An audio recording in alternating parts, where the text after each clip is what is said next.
Hello and welcome back to Life Rhythms, Tarot, Food, and Spirit.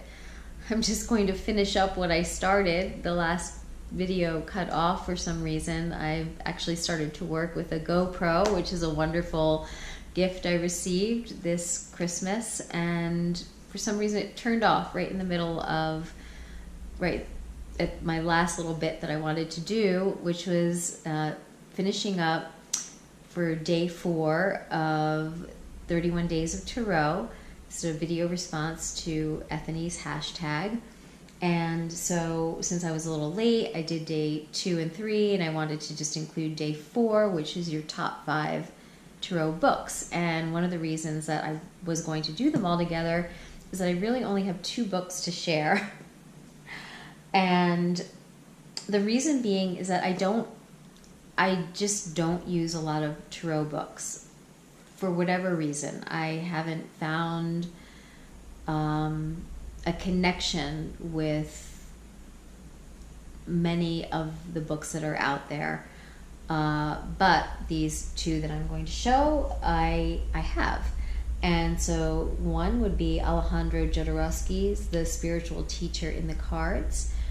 And this book just provides so much insight into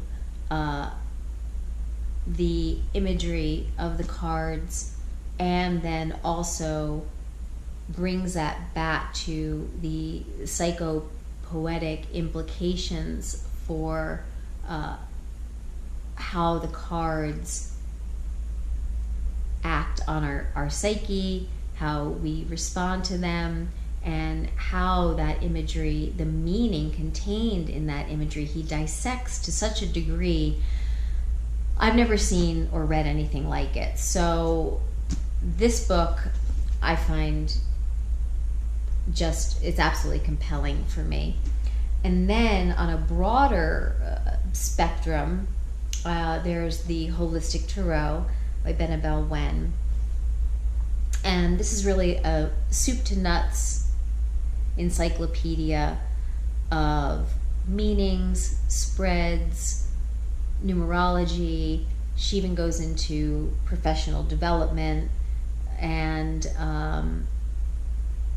her language is concise and direct, and for me, she just opens the door on everything just enough so that one can walk in.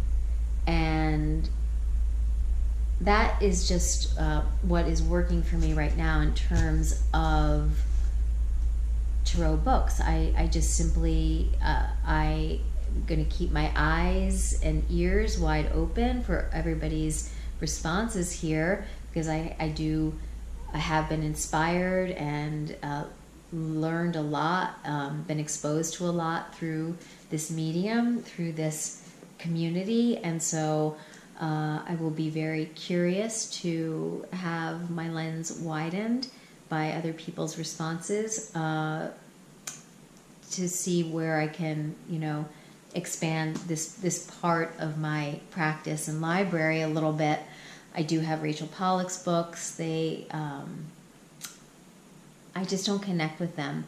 I have a couple of Thoth books that I use because that system is so specific, but I wouldn't necessarily put them in my top 5 because I feel like they're just they're very specific to that system. And when I'm thinking of top 5, I'm thinking of more inspirational, informational about the practice itself. That's just what came to me as I read that question, and so this is very short and sweet, which is why I wanted to tag it at the end of the other video. Thank you for listening to the end of this, and thank you, Ethony, for putting this 31 days tag together. I believe this might be the 3rd year. I don't know if you started it in 15 or 16, so this is the 3rd or 4th year of doing this tag for many of you, and I am happy to be a part of this 2018 tag, and we'll be returning with day 5, 6, 6, 7, and on and on. Sometimes I'll pack things together. Sometimes, depending on what these questions are, I haven't read forward. Some might be a little bit more elaborate. And I hope that anyone will have patience, that I might do it kind of in a wave-like manner than in a straight line. So until we meet again, many blessings and be well.